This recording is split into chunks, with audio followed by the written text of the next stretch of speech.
Question, rightio guys, let's talk about the first 15 game, and you would have seen the news during the week that the 1A teams in Auckland, Taylor, have been involved with Land Rover First 15 Rugby for a very long time. They don't want these games televised, and they're putting it down to a few different things, and one of those is I guess, player welfare, mental health of the young men. And Chelsea, you'll have a take on this, being a teacher as well, but what do you think, Taylor? Do you think it's a good call, what they've done?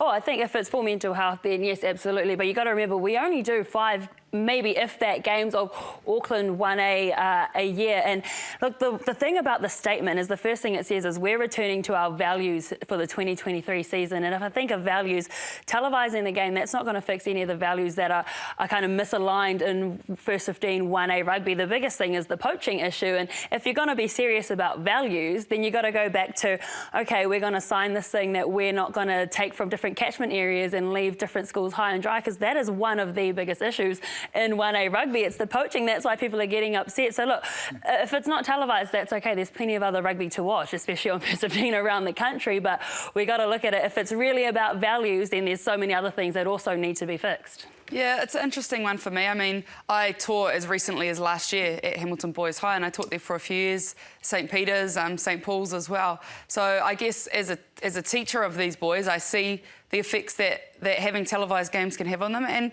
for the most part it is positive. But there is an element there that does put these boys under pressure at a young age. It becomes a massive school-wide event. If you've got a boy in your English class but he's got to play on TV later that day or the next day, he's not doing any schoolwork. So I guess that's just giving an alternate view on things. Being a school teacher, I'm behind the decision to take it off TV and just make playing rugby at school what it's meant to be about, which is making friends, improving your game, having fun, playing for your school. What do you reckon, Mills? Like, is there a disconnect? Because, you know, some of the players, they get on the TV and then they get excited about that next step into the academies and whatnot. Some go and play the club game and then we see the numbers in club falling away. I mean, what do you see the issue being here? Well, I definitely agree with what these two have said. I think there's many issues that's got to be fixed. You know, obviously the poaching and signing people up to, you know, are these kids that are getting scholarships, are they doing their work, what's the curriculum, what do they need to achieve? That's probably all in-house sort of stuff. I think when they come out with a statement, and let's remember, OK, there's 69 games. This is only the 1A. Exactly. 69 games in a year.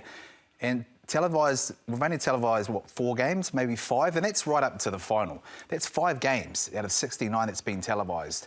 And so I get it, OK? Is there pressure on players? You know, you've had Miles Hoggerty from, you know, De La Salle come out and say, as many as, you know, players that are 14 and 15-year-old players that are sort of, you know, I suppose, exposed to this.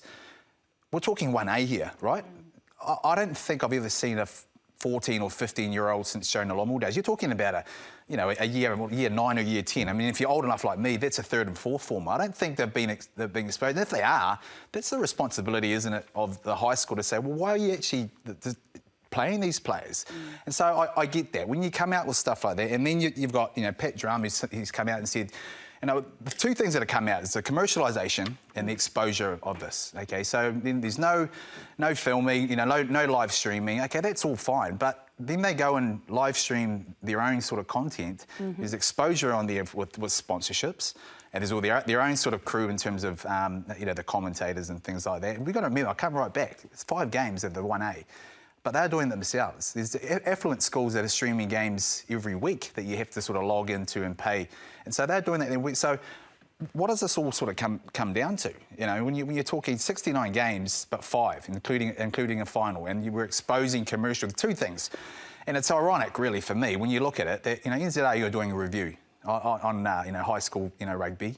So is this really, you know, a chance now for the 1A, who's no one else in the country is talking about it, just the 1A, to sort of make sure they're sitting themselves right plump, you know, around that sort of round table when this does end up going somewhere, if it does, because it's massive. The 1A competition in Auckland is huge, but there's no real substance behind why they're doing it other than the mental health and exposure of these players. And when it comes down to it, it's 5 games max out of 69, and when they're doing their own live streaming, who's actually exposing them? I mean, and then these other issues. You've talked about an issue. You've talked about an issue. They're coming out and saying they're constantly exposed to, you know, agents and and scouts turning up. You can't control that, you know, and filming live. I mean, I went to my niece's, you know, tournament the other day. It was a fantastic girls' tournament in Ponsonby, and like, you know, there would have been about at least 3 or 4, you know, in each game, people live streaming, you know, these games of their own kids playing. I mean, that's the world we live in these days. And so I agree, OK, there is an element where you've got to make sure it's safe.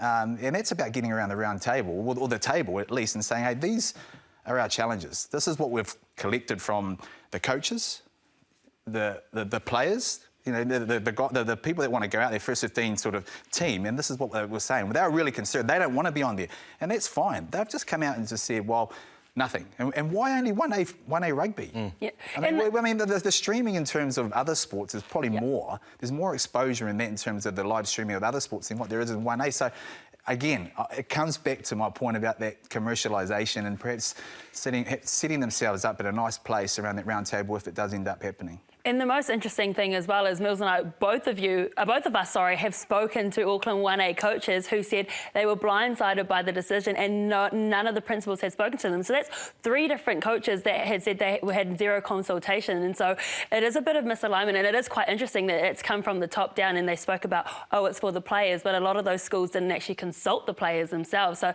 look, there's heaps of arguments for and against, but it is interesting. It's an interesting space. But as we said, it's just the Auckland 1A. There's plenty of other rugby played throughout the year, and especially like the Super Raider and the Christchurch Championship. That's great. Absolutely.